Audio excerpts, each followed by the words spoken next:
আর কারোর ঘুম ভাঙুক বা না ভাঙুক, কিন্তু আমার এই ছোট্ট টুনটুন পাখির ঘুম একদম 5:30 থেকে 6টার মধ্যে ভেঙে যাবে। আর ঘুম থেকে উঠেই সে হচ্ছে গিয়ে জানালা দিয়ে অনেকক্ষণ তাকিয়ে থাকবে, আকাশ দেখবে, পুরো শহরটাকে একটু দেখবে, যতটুকুনি দেখা যায় এই ছোট্ট ছোট্ট চোখ দিয়ে। কারণ মেয়ে আমার একদমই প্রকৃতিপ্রেমী। তো প্রকৃতি পছন্দ করে না এমন কে নেই, কিন্তু ছোটবেলা থেকেই ও সবুজ সবকিছুই পছন্দ করে, প্রকৃতির কাছাকাছি থাকতেই বেশ পছন্দ করে। সকাল সকাল উঠেই হচ্ছে রান্নাঘরে চলে আসলাম, আর মেয়েও আমার সাথে চলে আসলো হেল্প করবে বলে। কোনো কোনো দিন পেঁয়াজের খোসা ছাড়ানো, কোনো দিন ডিমের খোসা ছাড়ানো, বা হচ্ছে কি এমনিতেও কত গল্প করবে মাম্মার সাথে সকাল থেকেই। তো আজকেও সেম, ব্যতিক্রম কিছু হয়নি। আজকে চলে আসছে মাম্মা আমি ডিম মিক্স করে দিব। তো ছোট্ট ছোট্ট হাত, একটু ফেলে দেয় আবার একটু ঠিকঠাক মতো করে, এই আর কি। ওর দুষ্টুমি খুনসুটিতে বিরক্ত যে হই না তা না, বিরক্ত হওয়ার পাশাপাশি খুব ভালো মতো আমি এগুলাকে এনজয়ও করি। কারণ ঘর নষ্ট হোক, তারপরেও আমার মেয়ের এই ছেলেবেলাটা আর পাওয়া যাবে না। তো করুক না একটু দুষ্টুমি। তো এখানে হচ্ছে কি আমি ওর জন্য ব্রেড আর ডিম ভেজে নিলাম। ভেজে নিয়ে ওকে আমি খাইয়ে দিলাম। আর একটু তাড়াহুড়ো আছে, একটা জায়গায় বের হব, নিমন্ত্রণ আছে। যাব হচ্ছে গিয়ে ভাগ্নির বাসায়। ভাগ্নির মেয়ে হয়েছিল, দেখতে গিয়েছিলাম বেশ কিছুদিন আগে। আজকে হচ্ছে গিয়ে ওষুধ শেষ হবে, মেয়ের ব্রত। তো এই জন্য আমরা যাব। আর এখানে হচ্ছে সকালবেলা উঠেই সমস্ত কাজকর্ম সব কিছু গুছিয়ে যাওয়াটা মাস্ট ইম্পর্ট্যান্ট। কারণ কোথাও গেলে হয় কি যে এসে কোনো কিছু করতেই মন চায় না। বেড়াতে গেলাম বা এমনিতে একটু বের হলাম, এসে কোনো কিছু করাটা খুব টাফ। তো সব কিছু গুছিয়ে টুছিয়ে দেন আমরা রেডি হয়ে একদম চলে গেলাম ভাগ্নির বাসায়। আর এখানে গিয়ে হচ্ছে গিয়ে একটু বসলাম, সবার সাথে গল্প গুজব করলাম, সবাই এসে নমস্কার টমস্কার করলো। কারণ এখন তো মানুষটা আমি ছোট হলেও বা বয়সটা ছোট হলেও অনেকটা বড় হয়ে গেছি, মামি শাশুড়ি মামি। তো নমস্কার টমস্কার করলো। দেন হচ্ছে গিয়ে আমরা বেবিকে একটু দেখলাম, আদর টাদর করলাম, আর বেবি তো ঘুমাচ্ছে। দেখা যায় ছোট বাচ্চারা 2-3 মাস অবধি এমনিতেই ঘুমোতে থাকে। তো এখানে মা, তারপরে পূর্ণ, সবাই মিলে খুব খুশি। আর পূর্ণ তো হচ্ছে বেবির কাছ থেকে একদমই যাবে না যে মাম্মা আমি বেবিকে বাসায় নিয়ে যাব। আর এটা হচ্ছে গিয়ে ভাগ্নি, যার মেয়ে হয়েছে। তো এই ভাগ্নি আমার খুব আদরের।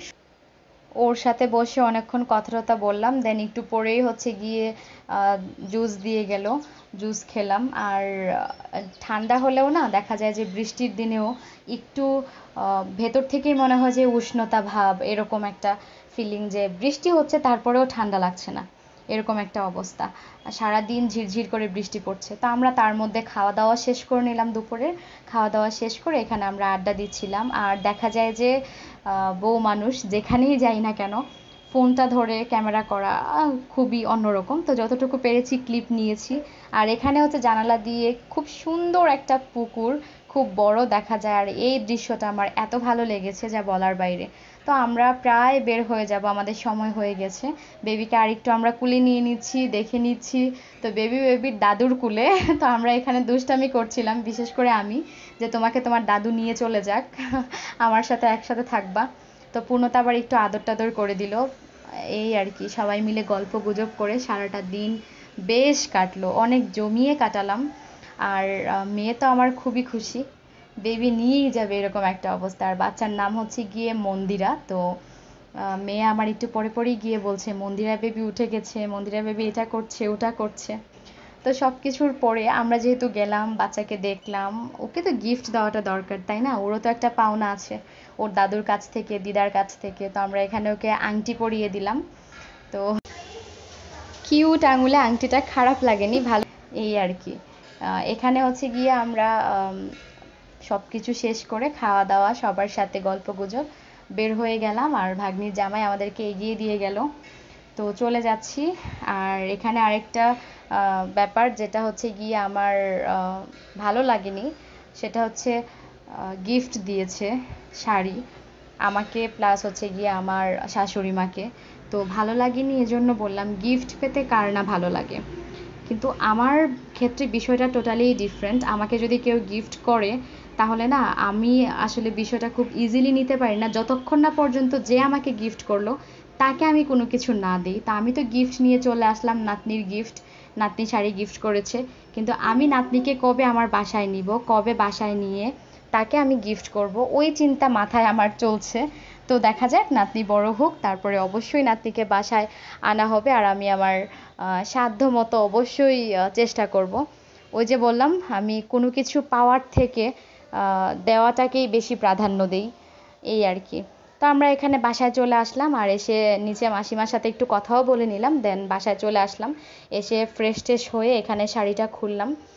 তো শাড়িটা দেখে বেশ ভালো লাগলো। গিফটের 1 টাকা হোক বা 1 লাখ টাকা হোক, অনেক অনেক বেশি ইম্পর্ট্যান্ট এবং অনেক বেশি আনন্দের।